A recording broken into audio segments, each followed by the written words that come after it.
Hello student, मैं दीक्षा। स्वागत है आपका आपके अपने यूट्यूब चैनल में। यूपीपीएससी आरओ एआरओ एग्ज़ाम को ध्यान में रखते हुए यह टेस्ट सीरीज चलाई जा रही है, जिसके अंतर्गत आपको इन 10 दिनों में 600 क्वेश्चन की प्रैक्टिस कराई जाएगी, जिसमें आपको अभी 2 दिन प्रैक्टिस कराई जा चुकी है। आज का हमारा तीसरा दिन है, जिसमें टेस्ट नंबर की 3 है, जिसमें आपको 60 क्वेश्चन प्रोवाइड किए जा रहे हैं, जो कि आपकी सामान्य हिंदी का जो पेपर आता है उसमें 60 क्वेश्चन ही आते हैं। उसी के बेसिस पे टारगेट करके आपको ये क्वेश्चन प्रोवाइड किए जा रहे हैं, जिसमें हमारा टारगेट है कि आपको एकदम एग्जाम जैसा प्रोवाइड कराना, जिससे आप क्वेश्चन काफ़ी अच्छे 60 में 60 ही लाओ, जिससे आपका सिलेक्शन काफ़ी जल्दी हो और आपको मेरिट में जल्दी नाम आए। तो उस तरीके से आपको ये सीरीज चलाई जा रही है, जिसमें ये फुल टेस्ट के बेसिस पे है। चलिए तो शुरू करते हैं इसके अंतर्गत कि हमारा पहला क्वेश्चन कौन सा आता है कि निम्नलिखित में से रेखांकित शब्दों के विलोम शब्द बताना है। तो इसके अंतर्गत आपको विलोम शब्द बताना है, जिसमें आपको बताना है, पहले क्वेश्चन आता है कि ईश्वर सब जगह व्याप्त है। तो इसमें व्याप्त का आपको विलोम बताना है। तो व्याप्त का क्या विलोम होगा? अव्याप्त होगा। तो इसमें अव्याप्त व्याप्त का विलोम होगा। चलिए तो साथ ही साथ ये भी जान लेते हैं कि व्यापक का विलोम क्या होगा। व्यापक को जो विलोम होता है वो अव्यापक होता है। व्यस्त का जो विलोम होता है वह अव्यस्त होता है। तो इसके साथ हमारे 2 और विलोम शब्द कंप्लीट हो गए। अब आता है वैमनस्य का विलोम क्या होगा। इसमें आपको वैमनस्य का विलोम शब्द बताना है। तो वैमनस्य का जो विलोम शब्द होगा आपका सौमनस्य आएगा, तो ऑप्शन ए सही होगा। अब आता है आपका क्वेश्चन कि विद्वानों का सर्वत्र सम्मान किया जाता है। तो इसमें जो आपका सम्मान है उसके बारे में बताना है कि इसका विलोम शब्द क्या होगा। तो सम्मान का जो विलोम शब्द होगा वह अपमान होगा, क्योंकि विलोम शब्द तो अपोजिट ही होते हैं। तो इसमें सम्मान मतलब अपमान, इसका अपमान्य होगा। अब जैसे अपमानित जो दिया गया है विलोम शब्द, उसका क्या होगा? तो अपमानित का सम्मानित होगा।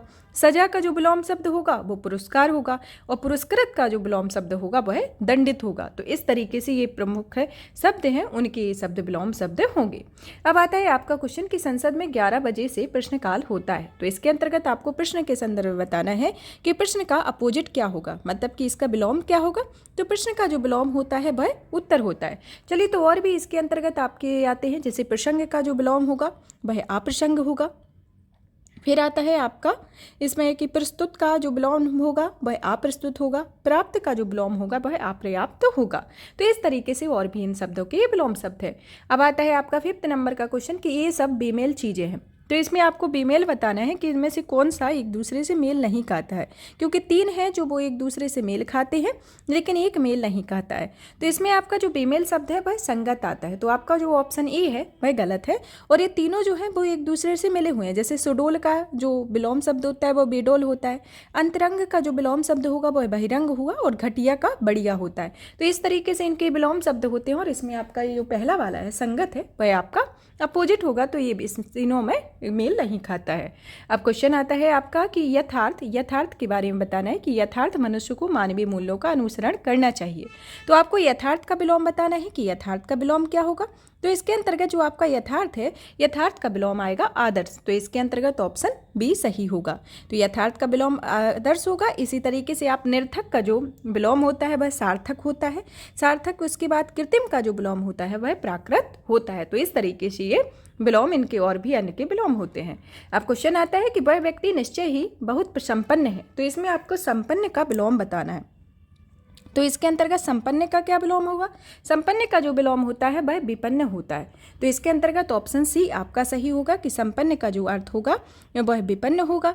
फिर आता है आपका विनयी। तो विनयी जो दिया गया है, तो विनयी का अविनयी होगा। विच्छिन्न का जो विलोम होगा वह अविच्छिन्न होगा। तो इस तरीके से और भी ये अन्य शब्दों के विलोम शब्द हुए।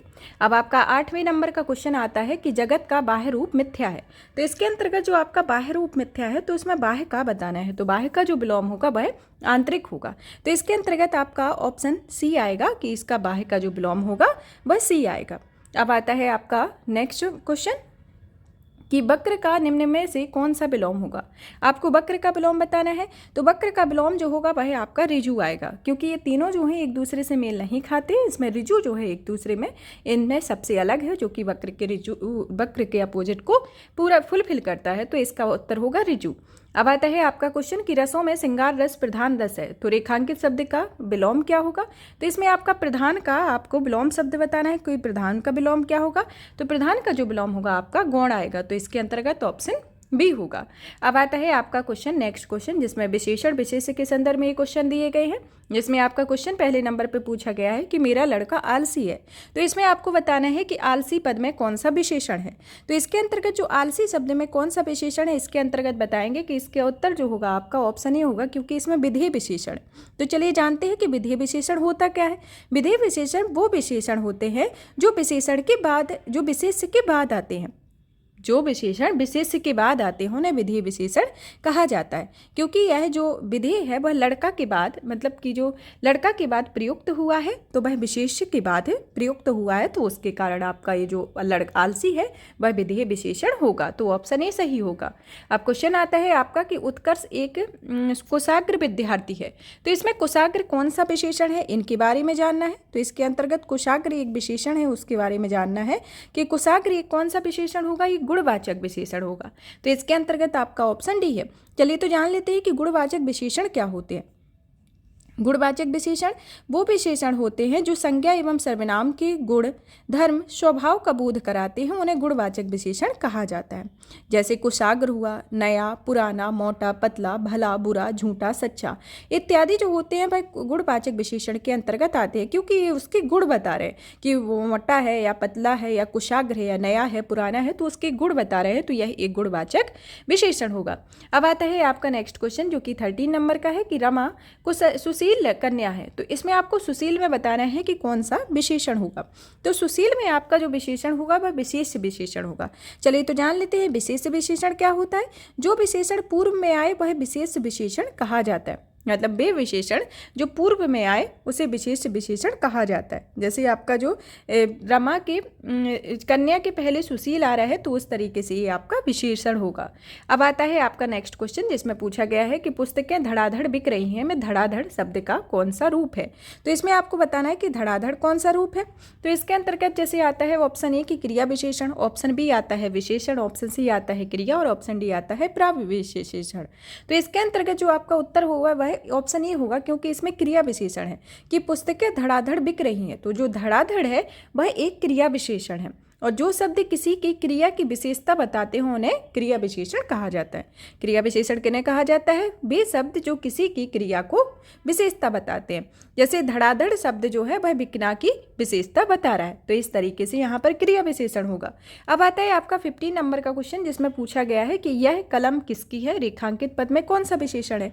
तो आपको यह में बताना है कि यह कौन सा विशेषण है। तो यह जो आपका आएगा वह सार्वनामिक विशेषण आएगा। तो इसके अंतर्गत ऑप्शन बी आपका उत्तर होगा। फिर आता है आपका नेक्स्ट क्वेश्चन कि राम बहुत तेज विद्यार्थी है। तो इसमें रेखांकित पद में कौन सा विशेषण होगा। तो इसमें आपको बहुत का जो विशेषण है उसके बारे में बताना है कि बहुत का क्या विशेषण होगा।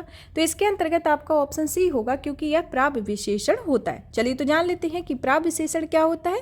प्राविशेषण वे शब्द होते हैं जो विशेषण की विशेषता बताए उसे प्राविशेषण कहा जाता है। जो विशेषण की विशेषता बताए उसे प्राविशेषण कहा जाता है। जैसे इस वाक्य में दिया गया है कि तेज विशेषण है, वो तेज विशेषण की विशेषता बता रहा है, जहाँ बहुत शब्द प्राविशेषण होगा। तो इस तरीके से आपका ऑप्शन सी सही होगा। क्वेश्चन आता है कि कला का अंतिम और सर्वोच्च ध्येय सौंदर्य है। तो वाक्य में कितने विशेषण हुए। तो इसके अंतर्गत बताना है कि आपके कितने विशेषण होते हैं। तो इसमें आपके 3 विशेषण हुए। तो चलिए जान लेते हैं कि इसके अंतर्गत कौन कौन से विशेषण होते हैं। जैसे कला का अंतिम और सर्वोच्च ध्येय सौंदर्य है, तो इसके लिए 3 विशेषण होते हैं। कौन सा आता है, पहला आता है अंतिम, दूसरा आता है सर्वोच्च, तीसरा आता है ध्येय। कौन कौन सा, अंतिम, सर्वोच्च और ध्येय, इसमें 3 शब्द आएंगे। अंतिम, सर्वोच्च और ध्येय, इसमें 3 ये विशेषण होंगे। अब आता है क्वेश्चन आपका कि निम्नलिखित में से कौन सा शब्द क्रिया विशेषण है। तो इसके अंतर्गत आपको बताना है कि कौन सा क्रिया विशेषण है। तो इसमें आपका जो तेज है वह एक क्रिया विशेषण है। तो क्रिया विशेषण के संदर्भ में समझते हैं कि क्रिया विशेषण क्या होता है कि वे शब्द जो क्रिया की विशेषता को लक्षित करते हैं, प्रकट करते हैं, उसे क्रिया विशेषण कहते हैं। जैसे तेज शब्द एक क्रिया विशेषण हुआ, बुद्धिमान, मीठा गुणवाचक विशेषण है, और पहला जो क्रम सूचक विशेषण है इसके अंतर्गत आता है। और फिर आता है कि जैसे क्रिया विशेषण के संदर्भ में एक एग्जाम्पल के तौर पर देखें कि राम धीरे धीरे टहलता है। यहाँ जो टहलना होगा वह क्रिया की विशेषता है, धीरे धीरे जो है वो बता रहा है, और धीरे धीरे एक क्रिया विशेषण विशेषण होगा। तो ये टहलना और क्रिया, मतलब एक एग्जाम्पल के तौर पे समझा जाए कि राम धीरे धीरे टहल रहा है, तो इसमें टहलना क्रिया विशेष की विशेषता बताता है, धीरे धीरे आपकी वे क्रिया विशेषण की विशेषता बता रहा है। अब आता है आपका क्वेश्चन 90 नंबर का कि मीरा ने आधा लीटर दूध पी लिया, तो इसमें कौन सा विशेषण होगा? तो इसमें आपको बताना है कि कौन सा विशेषण होगा। इसमें परिमाणवाचक विशेषण होगा। परिमाणवाचक विशेषण क्या होते हैं, इनके बारे में जानते हैं कि वे विशेषण जो, जैसे इसमें जो एक प्रमाण बता रहा है, प्रमाण के अंतर्गत दिखाया गया है, परिमाणवाचक वे विशेषण होते हैं जिन शब्दों में क्रिया के परिमाण या मात्रा का बोध कराता है, उसे परिमाणवाचक विशेषण कहते हैं। जैसे अधिक हुआ, थोड़ा, केवल, कुछ, बस, इतना, जरा, इस तरीके से ये परिमाण को बता रहे हैं। जैसे इसने आधा लीटर दूध पिया, तो इसमें आधा लीटर जो है वह उसका माप की एक वस्तु है जिसे उसके परिमाण को बता रहा है, तो यह परिमाणवाचक इसका विशेषण हुआ। अब आता है जैसे कि और भी एग्जाम्पल हो सकते हैं, जैसे पौआ, शेर, आधा, बहुत कुछ, सब कुछ, इस तरीके के परिमाण होते हैं।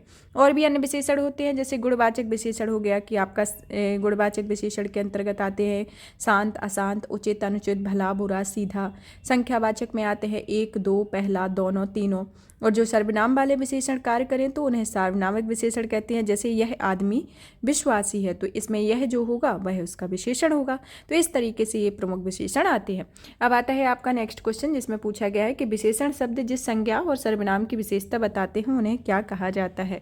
तो इसमें जो शब्द संज्ञा और सर्वनाम की विशेषता बताते हैं उन्हें विशेष्य कहा जाता है। विशेष्य कहा जाता है, तो इसके अंतर्गत आपका ऑप्शन भी सही होगा। जैसे कोई बाहर कोई व्यक्ति घंटी बजा रहा है, तो इसमें जो यहाँ कोई जो होगा वह विशेषण होगा और कोई व्यक्ति जो होगा वह विशेष होगा, क्योंकि वह उसकी विशेषता उसके द्वारा बतलाई जा रही है। तो इस तरीके से ये आपका क्वेश्चन का आंसर होगा। अब आता है आपको तद्भव तत्सम के बारे में बताना है, जिसमें आपका क्वेश्चन आता है कि सुई का तत्सम शब्द क्या है। तो सुई का तत्सम शब्द आपको बताना है। सुई का जो तत्सम शब्द होगा वह सूची होगा, तो ऑप्शन सी आएगा। फिर क्वेश्चन आता है कि हस्त का तद्भव शब्द क्या होता है। तो हस्त का जो तद्भव शब्द होता है वह हाथ होता है, तो ऑप्शन ए होगा। फिर क्वेश्चन आता है कि तत्सम से तद्भव बने शब्द युग्म को खोजिए। तो तत्सम से तद्भव बने शब्द युग्म में कौन सा है? तत्सम से जो तद्भव बना हुआ है तो उसके अंतर्गत ऑप्शन ए है, क्योंकि घट से घड़ा बना हुआ है। क्वेश्चन आता है कि निम्नलिखित में से तद्भव शब्द है। तो इसमें आपको तद्भव शब्द बताना है। जैसे चाम जो है वह एक तद्भव शब्द है, और आपके जैसे धर्म, पर्ण, विष्णु, ये सभी इसके तत्सम शब्द हैं। जैसे चाम का जो तत्सम होगा वह चर्म होगा, धर्म का जो तद्भव होगा वह धर्म होगा, और पर्ण का तद्भव पत्ता होगा। तो इसका जो इसमें तद्भव होगा वह चाम आता है, और इसका तत्सम क्या होता है? चर्म। अब आता है आपका नेक्स्ट क्वेश्चन कि निम्नलिखित शब्दों में से यह तद्भव शब्द है। तो इसमें आपको बताना है कि इन जो शब्द दिए गए हैं इनमें से कौन सा तद्भव शब्द है। तो इसमें जो आपका तद्भव होगा वह पंछी होगा। पंछी होगा क्योंकि पंछी का जो तत्सम होता है वह पक्षी होता है, मतलब कि जो पक्षी है इसका जो तद्भव जैसे इसमें ऑप्शन में भी दोनों ही दिए गए हैं, तो इसमें जो आपका इसका तद्भव जैसे पंछी है, लेकिन इसका जो तत्सम है वह पक्षी है। अब आता है क्वेश्चन कि ससुर शब्द का तत्सम क्या होगा। तो इसके अंतर्गत आपको बताना है कि ससुर शब्द का तत्सम क्या होता है। तो ससुर का जो तत्सम होता है वह ससुर आता है, तो इसके अंतर्गत ये सभी इसमें ऑप्शन सी होगा। अब आता है पलंग का तत्सम क्या होगा। तो आपको पलंग का तत्सम बताना है। तो पलंग का जो तत्सम होगा वह पर्यंक आएगा, तो इसके अंतर्गत आपका ऑप्शन डी होगा। अब नेक्स्ट क्वेश्चन आता है कि ओठ किस श्रेणी का शब्द है। तो ओठ के अंतर्गत बताना है कि ओठ किस श्रेणी का शब्द है। तो ओठ आपका तद्भव है, क्योंकि इसका जो तत्सम होता है वह ओष्ठ होता है। फिर आता है आपका क्वेश्चन आपका 29 नंबर का कि इनमें से तत्सम शब्द का चयन कीजिए। तत्सम आपको बताना है कि तत्सम शब्द कौन सा आएगा, कि इसमें कौन कौन सा तत्सम है। जैसे कान, ऑप्शन बी आता है दिन, ऑप्शन सी आता है बाहर, ऑप्शन डी आता है जमुना। तो इसके अंतर्गत आपका जो तत्सम शब्द होगा वह दिन आएगा, तो ऑप्शन बी आपका उत्तर होगा। जैसे कान का जो तत्सम होता है वह कर्ण होता है, और जमुना का जो तत्सम होता है वह यमुना होता है।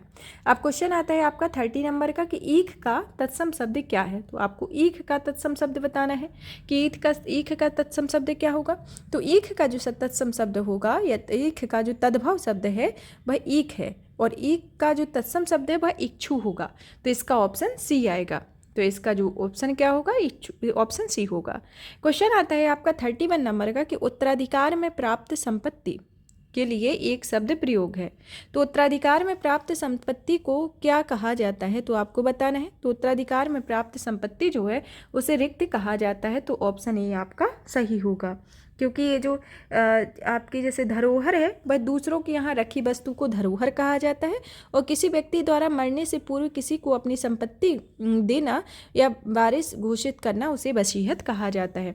तो ये अलग अलग संपत्ति को लेके आपकी टर्मिनोलॉजी है, जैसे आपका उत्तराधिकार के संदर्भ में हुआ, फिर एक वसीयत के संदर्भ में, एक धरोहर के संदर्भ में। तो उत्तराधिकार में प्राप्त संपत्ति को रिक्त कहा जाता है, और जबकि वह दूसरे के यहाँ रखी वस्तु जो होती है वह धरोहर होती है, और किसी व्यक्ति के मरने से पूर्व किसी को अपनी संपत्ति का वारिस घोषित करना उसे वसीयत कहा जाता है। तो इसके अंतर्गत आपका ऑप्शन ये सही होगा। अब आता है आपका क्वेश्चन कि जिसका जन्म कन्या के गर्भ से हुआ हो, तो इसमें आपको बताना है। तो जिसका जन्म उस कन्या के गर्भ से हुआ हो उसका जो ऑप्शन होगा वह बी आएगा, इसमें कानून होता है। क्वेश्चन आता है 33 नंबर का कि थोड़ा नपा तुला भोजन करने वाला वाक्यांश, थोड़ा नपा तुला भोजन करने वाला वाक्यांश में प्रयुक्त शब्द है। तो इसके अंतर्गत बताना है कि कौन सा वाक्य प्रयुक्त होगा। तो इसमें नपा तुला के लिए आपका जो वाक्य होगा वह मिताहारी होगा, जबकि कम नपा तुला या खर्च करने वाले को मितव्ययी कहा जाता है। तो इसके अंतर्गत ऑप्शन सी आपका आएगा। अब आता है कनिष्ठा या मध्यमा के बीच की अंगुली को क्या कहा जाता है। तो इसके अंतर्गत आपको बताना है कि इसको क्या कहा जाता है। तो इसके बीच की अंगुली जो होती है उसे अनामिका कहा जाता है। तो ऑप्शन डी आएगा। क्वेश्चन आता है आपका कि ज्ञान नेत्र से देखने वाला अंधा व्यक्ति के लिए कौन सा विकल्प सही होता है। ज्ञान नेत्र के लिए देखने वाले व्यक्ति को क्या कहा जाता है, वह ज्ञान चक्षु होता है। तो ऑप्शन ए आएगा। अब क्वेश्चन आता है कि औदार्य दाता शब्द के लिए एक वाक्य है। तो औदार्य दाता के लिए कौन सा वाक्य प्रयुक्त किया गया है। इसमें ऑप्शन है जैसे जो दान करता है रहता है, ऑप्शन बी आता है जो सब कुछ उदारता से देना चाहता हो, ऑप्शन सी आता है जो उदारता दिखाता हो, और ऑप्शन डी आता है कि जो उदारता ना दिखाता हो। तो इसके अंतर्गत आपको बताना है। तो इसमें आपका जो उत्तर होगा वो बी होगा, क्योंकि औदार्य दाता के लिए वह शब्द प्रयुक्त होगा कि जो सब कुछ उदारता से देना चाहता हो। तो आपका ऑप्शन बी आपका सही होगा। क्वेश्चन आता है आपका नेक्स्ट कि जो गणना के लिए अयोग्य हो के लिए सही विकल्प कौन होगा। तो जो गणना के लिए योग्य हो उसके लिए सही विकल्प क्या होगा, तो उसके लिए आपका नगण्य होगा। तो आपका ऑप्शन बी होगा। क्वेश्चन आता है कि जहाँ खाना मुफ्त में मिलता हो के लिए कौन सा शब्द प्रयुक्त होता है। जहाँ खाना मुफ्त में मिलता हो उसके लिए सबसे सही शब्द सदाव्रत प्रयुक्त होता है। अब क्वेश्चन आता है 39 नंबर का कि जो कठिनाई से समझने योग्य के लिए शब्द कौन सा होगा। जो कठिनाई से समझने योग्य हो उसके लिए कौन सा शब्द प्रयोग होगा, तो उसके लिए ऑप्शन बी होगा, दुर्बोध होगा। क्वेश्चन आता है 40 नंबर का कि दूसरे के दुख दोष खोजने वाले के लिए कौन सा शब्द है।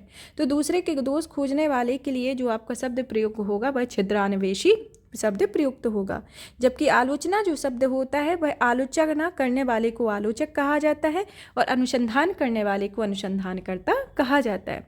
अब आपका 41 नंबर का क्वेश्चन आता है कि निम्नलिखित में से कौन सा वाक्य शुद्ध है। तो इसमें आपको बताना है कि ऑप्शन ए आता है कि दुकानदार ने ताला खोला, ऑप्शन बी आता है कि दुकानदार ने ताला खुला, ऑप्शन सी है कि दुकानदार को ताला खोला, ऑप्शन डी आता है दुकानदार को ताला खुलवाया। तो इसके अंतर्गत आपको बताना है कि कौन सा शब्द सही होगा, मतलब कि शुद्ध वाक्य कौन सा है।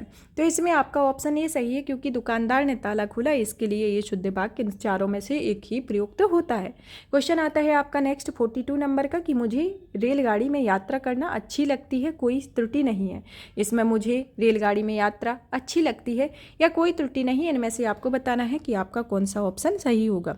तो इसमें जो आपका ऑप्शन सी है वो है सही होगा, क्योंकि अच्छी लगती है। यहाँ पर ये आपका गलत है, क्योंकि यहाँ पर अच्छा लगता है इस तरीके से आप लिख सकते हैं। जैसे कोई भी आप अगर ये सेंटेंस बना रहे हैं तो उसका सेंटेंस अगर प्रोनाउंसिएट करेंगे तो उसमें मुझे रेलगाड़ी में यात्रा करना अच्छा लगता है, तो ये आपका सही से पूरा सेंटेंस होगा। अब आता है आपका क्वेश्चन 43 नंबर का कि विद्यालय में जलपान को उत्तम प्रबंध है, कोई त्रुटि नहीं। तो इसमें आपको सही एक उसमें बताना है। तो इसमें आपका जो आपका जलपान को है वो गलत होगा, क्योंकि इसमें जलपान के स्थान पर आपका को के स्थान पर का होगा। कि इसका जैसे शुद्ध वाक्य अगर हम लिखेंगे इस तरीके से तो इसमें होगा कि विद्यालय में जलपान का उत्तम प्रबंध है, ना कि ये कि जलपान को उत्तम प्रबंध है। तो इसमें होगा जलपान का उत्तम प्रबंध है। तो आपका ऑप्शन बी सही होगा। क्वेश्चन आता है आपका 44 नंबर का कि श्री कृष्ण के अनेकों नाम है कि मैं शुद्ध रूप लिखिए। तो इसमें ऑप्शन ये आता है कि श्री कृष्ण के कई नाम हैं, ऑप्शन बी आता है कि श्री कृष्ण विभिन्न नाम है। ऑप्शन सी श्री कृष्ण के अनेक नाम है। ऑप्शन डी श्री कृष्ण के विविध नाम है। तो इसके अंतर्गत आपको बताना है, तो आपका ऑप्शन सी होगा, क्योंकि श्री कृष्ण के अनेक नाम है, ये सही वाक्य प्रयुक्त होगा। अब आता है आपका नेक्स्ट क्वेश्चन कि इस निम्नलिखित में से कौन सा वाक्य शुद्ध है। तो इसके अंतर्गत आपको बताना है, जिसमें ऑप्शन ए कि तुम सबसे सुंदरतम हो। ऑप्शन बी तुम सुंदरतम हो। ऑप्शन सी एक फूल की माला लाओ। और ऑप्शन डी मैं तो अवश्य ही जाऊंगा। तो इसके अंतर्गत आपको बताना है, तो इसमें आपका जो शुद्ध वाक्य है वह है कि तुम सुंदरतम हो। तो इसमें आपका ऑप्शन बी सही होगा, ये शुद्ध वाक्य होगा आपका। अब आता है आपका क्वेश्चन कि निम्नलिखित में से कौन सा शब्द शुद्ध है। तो इसके अंतर्गत क्या होता है कि कौन सा शब्द शुद्ध है, इसको बताना है। तो इसमें आपका अधिशासी है, वह शुद्ध वाक्य है, तो ऑप्शन ए सही होगा। फिर क्वेश्चन आता है कि शुद्ध वर्तनी वाला शब्द कौन सा होगा। तो शुद्ध वर्तनी वाला आपका जो शब्द होता है वह मानविकीकरण होगा। तो इसमें ऑप्शन सी आपका होगा। अब क्वेश्चन आता है कि निम्नलिखित में से शुद्ध वर्तनी वाला शब्द कौन सा होगा। तो इसमें आपको शुद्ध वर्तनी वाला शब्द बताना है। तो इसमें आपका जो शुद्ध वर्तनी वाला शब्द है वह ऑप्शन डी है, कि यह ऑप्शन डी आपका शुद्ध वर्तनी वाला शब्द है। अब आता है आपका 49 नंबर का क्वेश्चन, जिसमें पूछा गया है कि निम्नलिखित में से शुद्ध वर्तनी वाला शब्द है। तो इसमें भी आपको शुद्ध वर्तनी वाला शब्द बताना है। तो इसमें आपका सादृश्य जो होगा वह शुद्ध वर्तनी वाला शब्द होगा। अब आता है सही वर्तनी वाले शब्द को चुनने के लिए बोला गया है, जिसके अंतर्गत आपका दिया गया है कि शुद्ध वर्तनी वाला शब्द कौन सा है। तो इसमें ऑप्शन सी होगा कि यह शारीरिक, इसका ऑप्शन सी उत्तर होगा। क्वेश्चन आता है 51 नंबर का कि निम्नलिखित में से कौन सा एक शब्द भूतेश का पर्यायवाची नहीं है। तो भूतेश का पर्यायवाची नहीं है, तो इसके अंतर्गत जो आपका शशधर जो होगा वह भूतेश का पर्यायवाची नहीं है। लेकिन जो आपके गंगाधर हुआ, ललाटाक्ष हुआ और त्रिलोचन, ये सभी शंकर के पर्यायवाची हैं। ये तीनों शंकर के ही पर्यायवाची हैं। अब आता है आपका नेक्स्ट क्वेश्चन कि अम्बु निम्नलिखित में से एक शब्द जो कि अमृत फल का पर्यायवाची नहीं है। तो आपको बताना है कि अमृत फल का कौन सा पर्यायवाची नहीं है। तो अमृत फल का जो पर्यायवाची है वह ऑप्शन सी है, कि अम्बु आपका अमृत फल का पर्यायवाची नहीं है, बल्कि जो अम्बु है वह आपके जल का पर्यायवाची है। और जो अतिरिक्त जैसे अति सौरभ, सरस, सहकार और रसाल जो दिया गया है, ये सभी आपके फल आम के पर्यायवाची होते हैं। अब आता है आपका नेक्स्ट क्वेश्चन कि निम्नलिखित में से कौन सा एक मुकुंद का पर्यायवाची नहीं है। तो आपको इसमें से बताना है कि मुकुंद का पर्यायवाची कौन सा नहीं है। तो मुकुंद का जो पर्यायवाची है वह कमलासन मुकुंद का पर्यायवाची नहीं है, क्योंकि मुकुंद के पर्यायवाची शब्द नहीं है। और जैसे विष्णु की जो पर्यायवाची हैं उनमें आता है कमलेश, कमलाकांत, कमलापति, लक्ष्मीपति, इसमें ये तीनों इसके विष्णु के पर्यायवाची के रूप में आते हैं। अब आता है आपका नेक्स्ट क्वेश्चन जो कि 54 नंबर का है, जिसमें पूछा गया है कि निम्नलिखित में से एक स्वर्ण का पर्यायवाची नहीं है। ऑप्शन ए दिया गया हेम, ऑप्शन बी हाटक, ऑप्शन सी हिरण्य, ऑप्शन डी कलधोत। तो इसके अंतर्गत आपको बताना है कि कौन सा इसका शब्द का पर्यायवाची नहीं है। तो इसमें आपका ऑप्शन सी है कि हिरण्य जो है वह इसका स्वर्ण का पर्यायवाची नहीं है, जबकि हेम, हाटत, कलधोत ये सभी स्वर्ण के पर्यायवाची होते हैं। अब क्वेश्चन आता है आपका 55 नंबर का कि किसी एक दृष्टि से वर्ग शुद्ध कीजिए। तो इसमें ऑप्शन ए दिया गया है कि इंद्र, रति, सहस्त्राक्ष, मघवा। ऑप्शन बी घर, निकेतन, आयतन, निलय। Option C Yamuna, Kalindi, Bhanutanaya, Jahnavi. Option D वस्त्र, पाटक, अंबर, चीर। तो इसके अंतर्गत आपको बताना है कि इसमें आपका कौन सा उत्तर सही होगा। तो इसके अंतर्गत जो आपका उत्तर होगा वह ऑप्शन बी होगा, क्योंकि इसमें घर, निकेतन, आयतन, निलय जो है ये सभी एक ही पर्यायवाची के हैं, कि घर, निकेतन, आयतन, निलय ये सभी ग्रह के पर्यायवाची होते हैं। और आपका मघवा और सहयार्च जो है वह इंद्र के पर्यायवाची हैं। कालिंदी और भानुतनया यमुना के पर्यायवाची हुए, और जाह्नवी गंगा का पर्यायवाची है। इसी प्रकार से जो पाटक व चीर और वस्त्र जो है वह अंबर, आकाश का पर्यायवाची है। तो ये सब एक दूसरे के पर्यायवाची होते हैं। तो आपका जो सही सुमेलित कर रहा है इसमें वो जो है वो इसमें घर, निकेतन, आयतन और निलय हैं, जो कि ग्रह के पर्यायवाची हैं। अब आता है 56 नंबर का क्वेश्चन कि निम्नलिखित में से एक समुद्र का पर्यायवाची शब्द है नहीं है। तो इसमें बताना है कि कौन सा समुद्र का पर्यायवाची नहीं है। तो इसके अंतर्गत आपका जो ऑप्शन डी है वो होगा, क्योंकि जलाधिप जो है वह समुद्र का पर्यायवाची नहीं है। जैसे जलाधिप जो है वह वैदिक देवता वरुण का पर्यायवाची है, किसका पर्यायवाची है? जलाधिप आपका बरोड़ का पर्यायवाची हो और समुद्र के पर्यायवाची में आता है जैसे जलधि, जलधाम, जलनिधि और सागर, ये सभी समुद्र के पर्यायवाची होते हैं। अब आपका आता है 57 नंबर का क्वेश्चन कि निम्नलिखित में से कौन एक नदी का पर्यायवाची नहीं है। तो आपको बताना है कि इनमें से कौन सा नदी का पर्यायवाची नहीं है। तो इसमें आपका नदी का जो पर्यायवाची है वह त्रिपथगा नदी का पर्यायवाची नहीं है, क्योंकि त्रिपथा जो है नदी का नहीं बल्कि है नदी के अन्य पर्याय आते हैं जैसे निम्नगा, कुलंसिका, कुलवती, सरिता, नदिया, तटिया, तरणी, अपगा, लहरी और पयस्वी, ये सभी नदी के पर्यायवाची आते हैं। और ये जो है त्रिपथगा है वह गंगा का पर्यायवाची है, गंगा का पर्यायवाची त्रिपथगा है। अब आता है क्वेश्चन आपका 58 नंबर का कि कौन सा शब्द घोड़े का पर्यायवाची नहीं है। तो आपको बताना है ऑप्शन ए बाजी, ऑप्शन बी तुरंग, ऑप्शन सी शार्दुल, ऑप्शन डी है। तो इसमें से कौन सा शब्द होगा जो घोड़े का पर्यायवाची नहीं है। तो आपका जो ऑप्शन सी है वो सही होगा, क्योंकि शार्दुल जो होता है वह सिंह का पर्यायवाची है, ना कि घोड़े का। घोड़े के पर्यायवाची होते हैं जैसे बाजी, तुरंग, है, घोटक, अश्व, सभी घोड़े के पर्यायवाची हैं। अब आता है क्वेश्चन आपका कि मीनाक्षी का पर्याय शब्द क्या है। तो मीनाक्षी का आपको पर्याय शब्द बताना है। तो मीनाक्षी का जो पर्याय शब्द होता है वह सुंदरी होता है। तो ऑप्शन ए आपका सही होता है। जैसे मीनाक्षी का जो आशय होता है कि मीन की तरह आंख वाली, तो मतलब इसका मतलब होता है सुंदरी। तो ऑप्शन ए आपका सही होगा। अब क्वेश्चन आता है 60 नंबर का, जो कि इस श्रृंखला का अंतिम क्वेश्चन है, जिसमें पूछा गया है कि कौन सा पन्नग का पर्यायवाची नहीं है। तो इसमें बताना है कि यह किसका पर्यायवाची नहीं है। तो इसमें आपका जो ऑप्शन डी है वह होगा, क्योंकि जो तुरंग जो है आपका वह घोड़े का पर्यायवाची है, जबकि पन्नग का पर्यायवाची होते हैं जैसे भुजंग, सर्प, अहि, विषधर, उरग, ये सभी पन्नग के पर्यायवाची होते हैं। तो अब आपका ऑप्शन इसमें ऑप्शन डी होगा। यहाँ पर यह श्रृंखला फिनिश होती है। आप अपना एनालिसिस देखिएगा कि आपने 60 क्वेश्चन में से अपने कितने क्वेश्चन सही किए हुए हैं। नेक्स्ट क्लास में नेक्स्ट सेशन के साथ मिलेगी, मतलब कि आपका टेस्ट नंबर 4 रहेगा, उसके साथ मिलेंगे। तब तक आप इस वीडियो को ज़्यादा से ज़्यादा शेयर करें, वीडियो को देखें, चैनल को सब्सक्राइब करें। धन्यवाद।